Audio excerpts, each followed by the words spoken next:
Okay, okay. Today is Rosh Chodesh, the first day Rosh Chodesh Elul. The month of Elul starts tomorrow, and Elul as a day, as days of tshuva, as days of preparation for tshuva, is not found really in halachic sources. There are medrashim that serve as the foundation for the custom of blowing shofar every morning, but throughout the generations, it seems that the Elul was seen as days of preparation for tshuva. If you take a look at the Rambam, there's no special reference in regard to tshuva as Elul. Rambam, when he talks about days that are special for tshuva, he talks about the Aseret Shemei Tshuva, the days between Rosh Hashanah and Yom Kippur. But nevertheless, Elul has become the initiation of the focus of tshuva every year. Now, and all kinds of indications are mentioned in the Torah by the different mefarshim, by the different commentaries that will indicate the uniqueness of Elul. The most famous being the pasuk in Shir Hashirim, Ani l'dodi v'dodi li. I am to my beloved, and my beloved is to me. Shir Hashirim is the sefer written by Shlomo HaMelech, in which Shlomo HaMelech talks about the love relationship that exists between God and the Jewish people. Now, Ani starts with an aleph, L'dodi, to my beloved, starts with a lamed, V'dodi, with a vav. Li, to me, is a lamed. So the first letters of these words spell out Elul. But there are probably many other verses in the Torah that spell out Elul, and some are mentioned. Umal Hashem es levavcha es levav zarecha is mentioned, but of all the indications given for the significance of the month of Elul, Ani l'dodi v'dodi li stands out. And I'm just wondering, why is it that in talking about and finding an indication for the month of Elul as a day of tshuva, as a day of repentance, as a day of coming closer to HaKadosh Baruch Hu, as a day of preparing for the Aseret Shemei Tshuva, for the 10 days of tshuva, the pasuk Ani l'dodi v'dodi li was chosen above all the other psukim to indicate the significance of the month of Elul.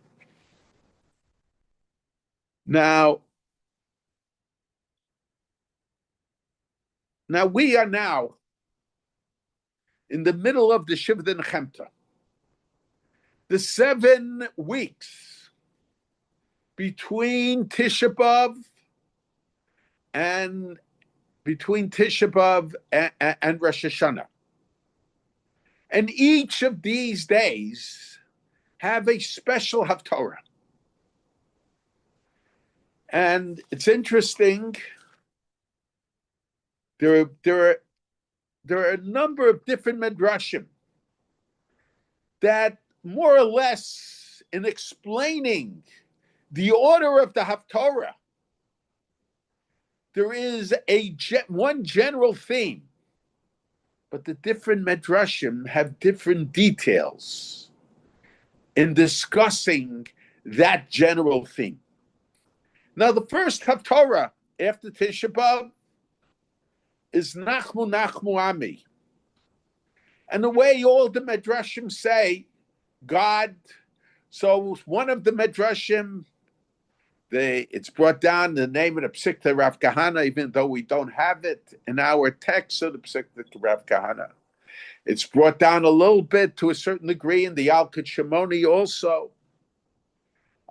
It's also brought down in the Psikta Rabbasi, and so the one version of the Medrashim is Nachmu Nachmu Ami.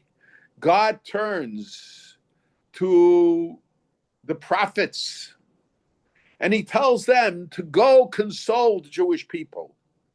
The other version, the version mentioned in the Psikta Rabbasi, is that God turns to Avram, Yitzchak, Yaakov, and Moshe.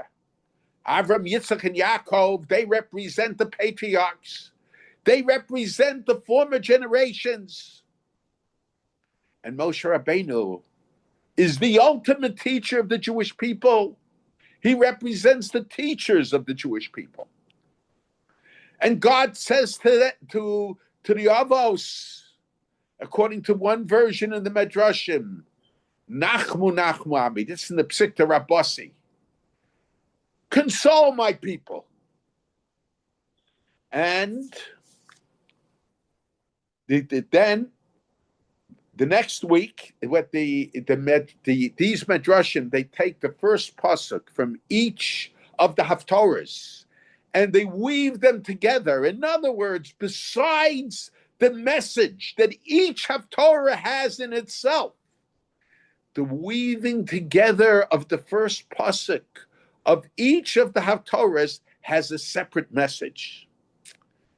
So the first week, God turns, whether it's to the Nevi'im, to the prophets, or it's to Avram, Yitzchak, Yaakov, and Moshe Rabbeinu, and he says, console my people.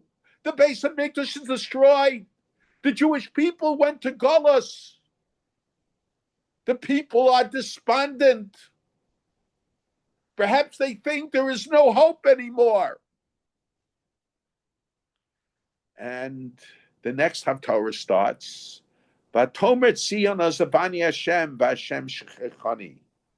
Zion said, God has forsaken me. My Lord has forgotten me.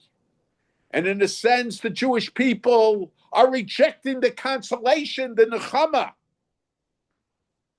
that the prophets, the Nevi'im, give, or God is or the Jewish people are rejecting the nechama, the consolation that Avram, Yitzchak, and Yaakov and Moshe Rabbeinu are giving to them. Zion says, Zion is the Jewish people. God has forsaken me. God has forgotten me. And obviously, as the Golus gets longer, that feeling of shechechani has a tendency to become stronger and stronger. On the third week, and here there is already a dispute between different medrashim. Ani asara lo nechama hine anochi marbitz bapuch avanayich v'yisaditich basapirim. O afflicted, storm-tossed, unconsoled one, behold, I shall lay your floor stones upon pearls and make your foundation sapphires. So here, according to one version of the Medrash, the prophets go back.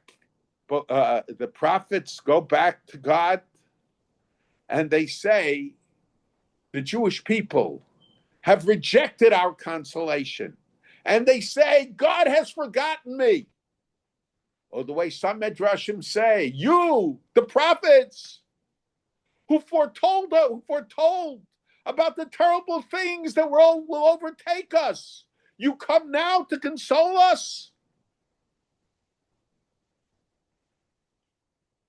And according to another version of the Medrash, it is God, not the Jewish people, but is God, is God who says that the Jewish people have forsaken. The Jewish people did not accept the nechama, did not accept the consolation. Now we have to understand both versions. The version that says that the prophets go back to God and say the Jewish people didn't accept it.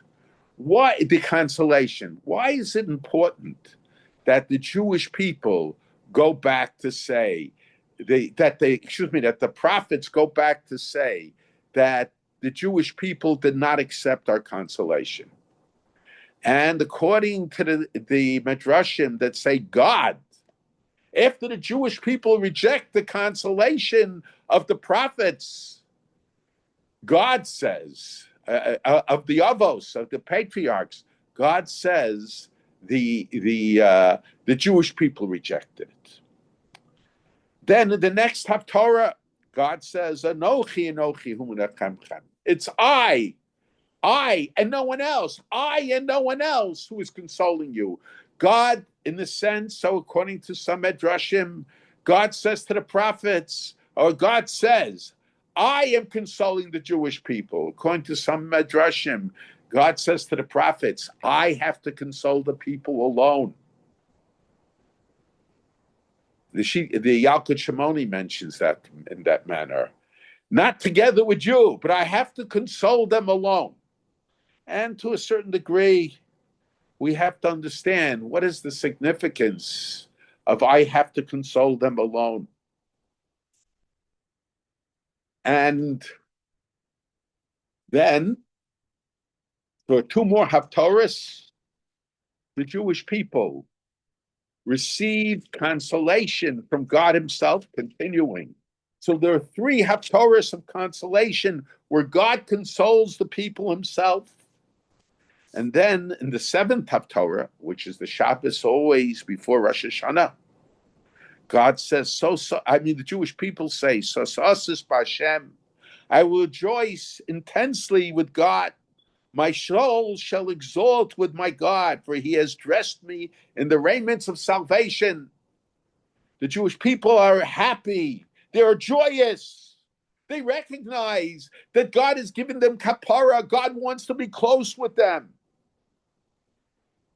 He cloaked me like a bridegroom.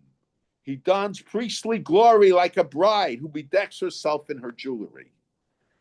Now, we have to understand what is the idea behind all of this. Now, in the past, I've talked very often about the double relationship that the Jewish people have with God. On one hand, we have a relationship with God based on the perception of God in the life of our ancestors. But then we have to have a relationship with God based on the perception of God in our personal lives, in our own life. And the Torah tells us that Yaakov Avinu, when he was forced to leave his father's tent and to run to Lavan's house because his brother Esav wanted to kill him. And so Yaakov Avinu said, and he was at base Kel, and he had this dream of Sulam Mutzavatz of Arosha Magia Shemaima. He had this dream of a ladder that stood firmly on earth, and its head reached the heavens. Umalachei Elohim olim v'yordim, and the malachim go up and down.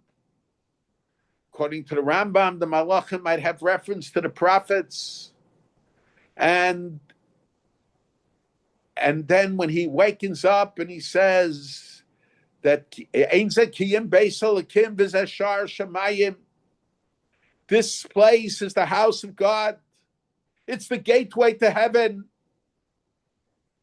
And he takes an oath, if God will be with me, and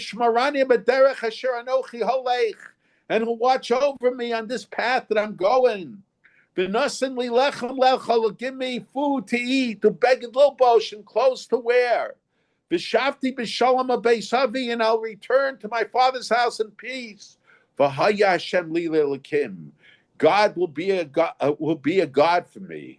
V'eben azos, and this stone, Yaakov took the stone that he lay his head on when he slept in base Kel. V'eben azos asher samti matzeva, this stone that I am making is a monument. Yeh beis halakim, will be a beis hamikdash, will be a house for God.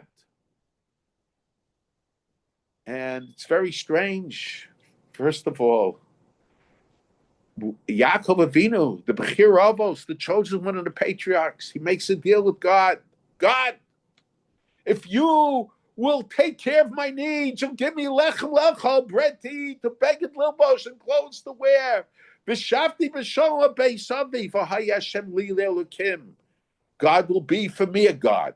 In other words, seems implication, chas v'shalom, to say that Yaakov Avinu says, if you're not going to take care of my needs, chas v'shalom, the opposite will happen. How could that even dawn on our minds to think? How are we to understand the pasuk? Rashi already asked the question. But I want to suggest, and I've suggested in the past, when we take a look at Mishlei, Kaheles, and Shir Hashirim, the three books of Tanakh, the three Svarim of Tanakh written by Shlomo HaMelech, Kaheles, Shlomo HaMelech identifies himself at the very beginning of Kaheles as Kaheles ben David, Kaheles the son of David. Mishlei, Divrei Mishlei ben David, he identifies himself as the son of David. But in the book of Shir HaShirim, it's Shir HaShirim Asher L'Shlomo. It's just Shlomo. Shir HaShirim Asher L'Shlomo. And Rashi already asked the question, how come in Shir HaShirim he doesn't identify himself as Ben David, as the son of David? And so Rashi gives an answer. I want to suggest another answer. I want to suggest that every Jew has a double relationship with God. On one hand, we have a relationship of God with God based on the perception of God in the life of our ancestors. On the other hand, we should have a relationship with God on the perception of God in our own lives. In the Shemona Esrei, 3 times a day, we say, Elokeinu v'Elokei Avoseinu, our God and the God of our ancestors. We have a person when we approach God. We approach him as the God who we have a personal relationship, the God who we perceive in our life, and also the God of our ancestors, Avram, Yitzchak, and Yaakov, and the other generations, the other prior generations as well. And the same thing with by Az Yashir, when God split the Yam, God split the sea, and the Jewish people went through the sea. So the Torah emphasizes that the Jewish people sang a song of praise to God. Torah doesn't emphasize it prior to that. Why is it over here? But I think the reason is because the Az Yashir is really a love song between God and the Jewish people. When do you have a love song? A love song is when there's a personal relationship. When you have a relationship with God based on the perception of God in the life of our ancestors, yes, it's a strong relationship. It's an important relationship. But a real personal relationship is when we perceive God in our own lives. So up till Kriyas Yamsuf, for whatever reason, when Moshe Rabbeinu and Aaron came to take the Jewish people out of Egypt, when they introduced agents of God who were going to lead them away from slavery and from bondage. So at that point, it was the God of their ancestors, the God who promised Avram and Yitzchak and Yaakov in the Bris Bein Absarim, and after that he will redeem them from Egypt and he will take them to Eretz Yisrael. But it was the God of their ancestors that sent Moshe and Aaron to take them out of Egypt. But at Kriyas Yam, they said, Zekeli v'anveyu elakayavi v'arumenu. This is my God. It's not just the God of my ancestors. Yes, it's very important for me to recognize the relationship that I have with God based on the perception of God in the life of my ancestors. But it's also very important for me to recognize, and I recognize a special relationship. And at the end of the Azashir, to be emo b'sitema b'har nachloscha machan l'shivtecha b'alt Hashem, the end of the Shira, the end of the song that the Jews sang, when they saw this revelation, when they were able to point figuratively to the Shekhinah and say, here is God, God is here with me. He's not just in the past, but he's here with me. I sense a certain closeness that I wasn't able to sense before. So they look forward. There was revelation. So they said, we're looking forward to the building of the Beis Hamikdash, the building of the temple, where God will be among us. When his house, his home, will be amongst our home and our house. So this is why, because the Beis Hamikdash represents that personal relationship, the love relationship that exists between God and the Jewish people. As a matter of fact, the Targum Onkelos, when it comes to the word Zekeli Vanvehu, this is my God, Vianvehu, Targum Onkelos translate to mean, and I will build a mikdash for him. I will build a temple for him. The temple represents that personal relationship. God will dwell in our midst. He won't be separated by time or by place. So the Beis Hamikdash represents that personal love relationship that exists between God and the Jewish people. And that's what Yaakov said. Yaakov said, so long. Jacob said, so long as I was in the tent of my father Isaac, Yitzchak. So spiritually, Yitzchak dominated the scene. The main perception I had of my relationship with God was the God of Abraham and Isaac.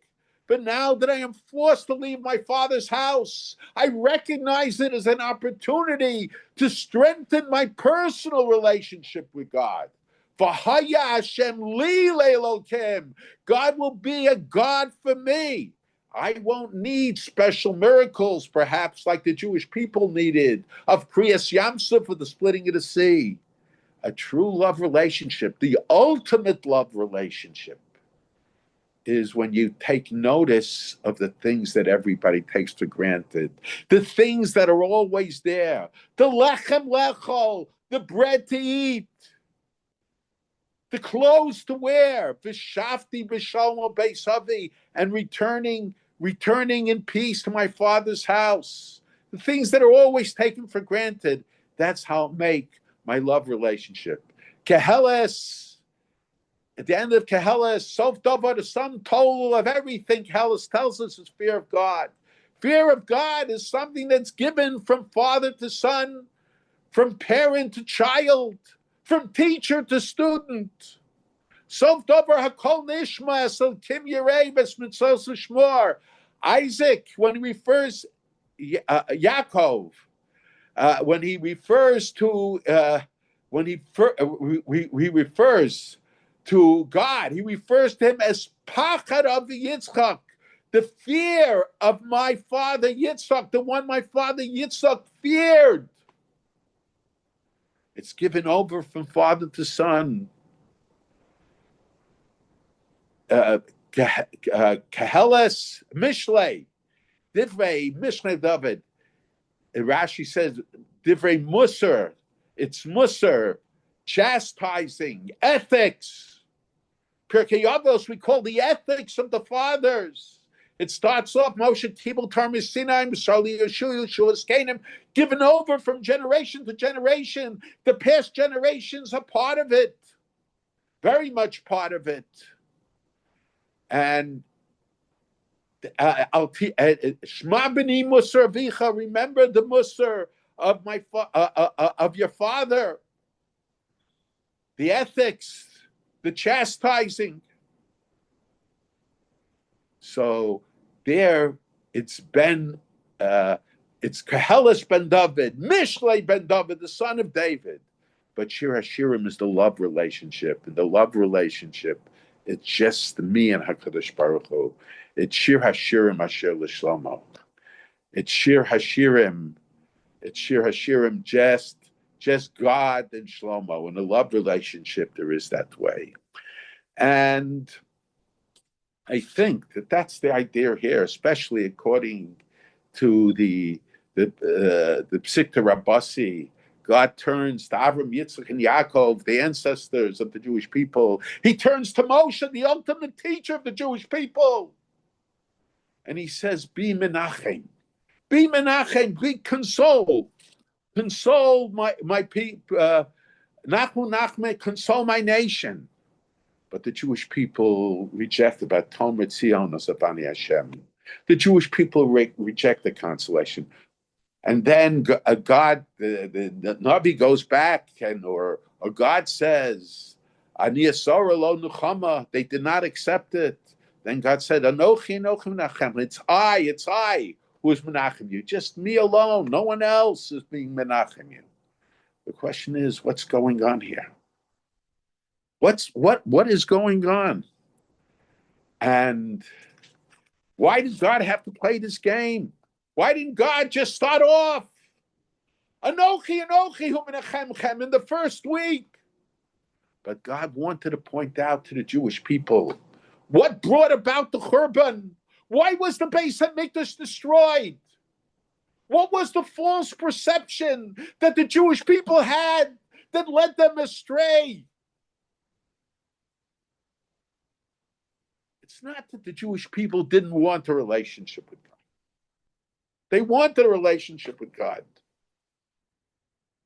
How the Jewish people cried when the Beis HaMikdash was destroyed. The Beis HaMikdash became the symbol of Golus. Why is it? But the Jewish people felt that so long as they had the Beis HaMikdash, they had a relationship with God. The problem was they left God in the Beis HaMikdash. They left God in the Beis HaMikdash. They went Shlosh Regalim to the Beis HaMikdash, the 3 holidays. They went to see God. Sometimes, like some children go to see their parents on Mother's Day and Father's Day. But when they left the Beis HaMikdash, they left God in the Beis HaMikdash. The walls of the Beis HaMikdash became the prison of God. A marriage relationship. What is the conclusion of the Shiva D'Nechemta? The conclusion of the Shiva D'Nechemta is, God, you have dressed me like a chosan and like a kala.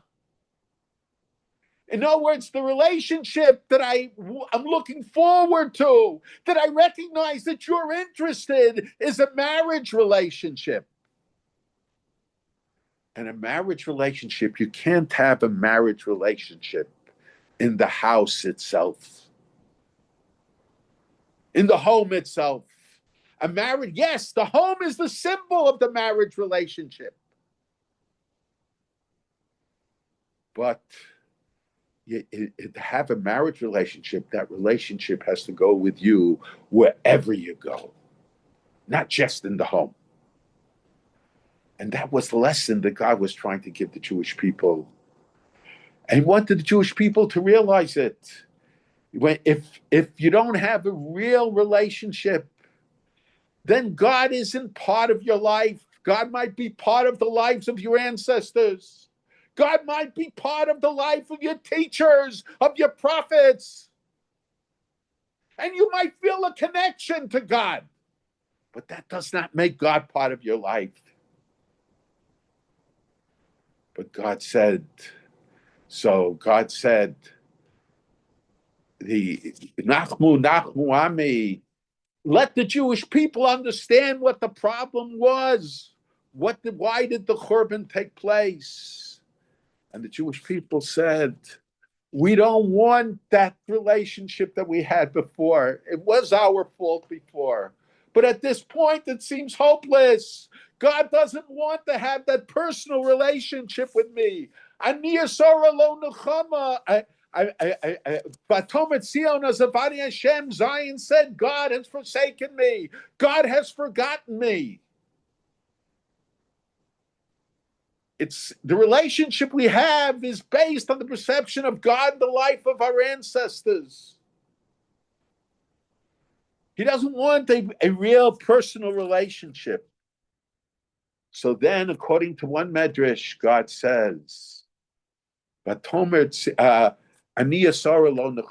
Jewish people are not consoled. What's the idea? But in other words, this represents God's recognition that the Jewish people wanted to do real tshuva. What is real tshuva? Real tshuva is to feel the relationship in such a manner that I won't come to repeat the offenses, the isurim, the prohibitions that I violated previously, and to fulfill the mitzvos in a manner that I won't neglect them. And that can only be where I have a real personal relationship with God. Because if the relationship is a secondary relationship, if it's a relationship based on the perception only of God in the life of our ancestors, or it's a relationship that exists only in a building, let it be the Beis HaMikdash, but doesn't exist afterwards, I will certainly return to committing the Averos, to committing the sins that I did beforehand. So, as a result of that, so God says, Ani Yisara lo nuchama. The Jewish people don't want to have a relationship because the halacha is, the Rambam in Hilchos Tshuva tells us that in order for tshuva to be a complete tshuva, when the Jew says vidui, God has to testify, v'yoid olav yodei tamumos shelo yoshuv, that the one who knows everything gives testimony, God gives testimony that based on his commitment, his present commitment, he will not return to the sins again. You can only have that personal commitment if you have a personal relationship with God. But if the relationship is a relationship based on the past, the new future might not be part of that past. If it's a relationship that's limited to a certain area, to a certain community, to a certain period, the situation always changes. We leave the temple. The teachers who we studied by, the rabbis who we were close to, sometimes are not there all the time. Everybody passes away. We don't know where we'll end up. We might end up in one city and in another city. And sometimes in our community, we'll be the only Jew there. And this is something that we're not preparing our people for today. We prepare them, of course. Ideally, you have to be in a community that reinforces commitment. But what happens? We don't know what life does to us. And we're forced to be in a place where we don't have the support of the community. But if we have a personal relationship,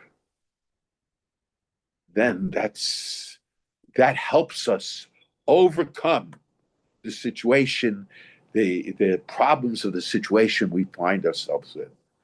My father once mentioned to me that there was, of course, it means something else to us. There was once a congressman that wrote a book, One with God as a Majority. There are people who talk about, when they say, they say, you have to go with the flow. Dead fish go with the flow. Live fish can go against the flow. Sometimes we're in situations that we have to go against the flow. God evaluates us when we do tshuva. And he says the commitment that person has now is so strong that on the basis of that commitment, he will not return to his sin. That's the idea of, according to the Medrash, that God says, the Jewish people don't want the half relationship. They want the whole relationship. It's a full tshuva that they're doing, a full repentance that they're doing. And the Medrash that says that the Nevi'im go back to God and they tell God the Jewish people didn't accept the consolation. Sometimes it's important for those who are our guides, those who are our teachers, for them to realize it's not just important that the Jewish people have a relationship to God through them, but the Jewish people need a personal relationship with God, because no person can be everywhere at the same time. That's only God that can do that. It's important when the Navi, so the Navi symbolizes the spiritual guide of the Jewish people throughout the generations. The spiritual guide has to recognize that our task, and that's why he goes back to God, and he says to God, the Jewish people need to know that there's a personal relationship. And that's what God says. God says that I will go alone, because you never know. Sometimes it's just me and God. And we need that personal relationship. It's one thing when you're in the Beis HaMikdash, even the Beis HaMikdash. This is the symbol of a personal relationship, but it's only a symbol of a personal relationship if that relationship exists when you leave the Beis HaMikdash also, when you go outside the Beis HaMikdash. And it's not because the Jewish people didn't want the Beis HaMikdash, but the Jewish people misunderstood what it meant to have a full relationship with God. So this week, this is always the first week in Chodesh Elul. Anochi, Anochi, hu menachemchem. It is I alone.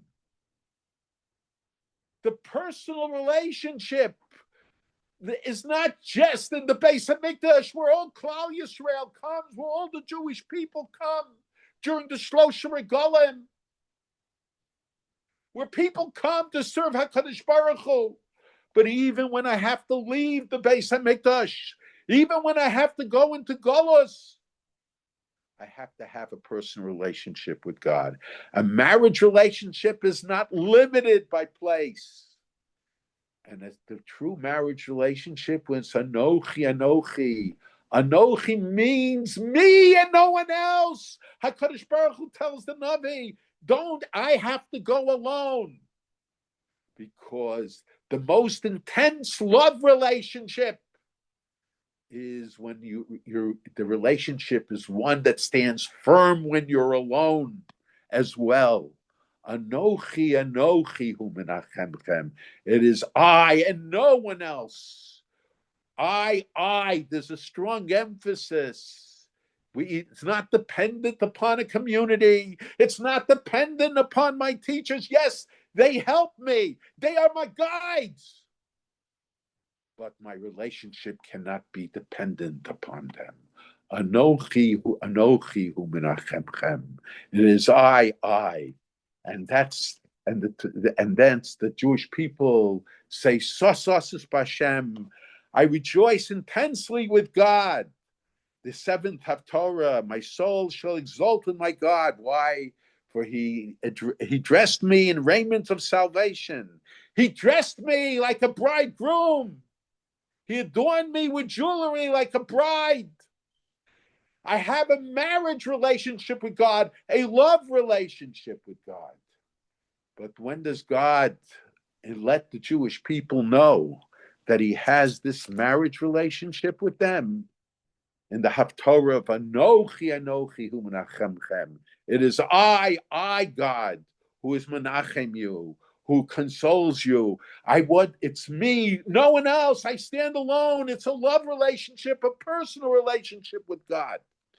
That's why Anochi, Anochi hu menachemchem is always the Haftorah of the first week Shabbos in Chodesh Elul, in the month of Elul.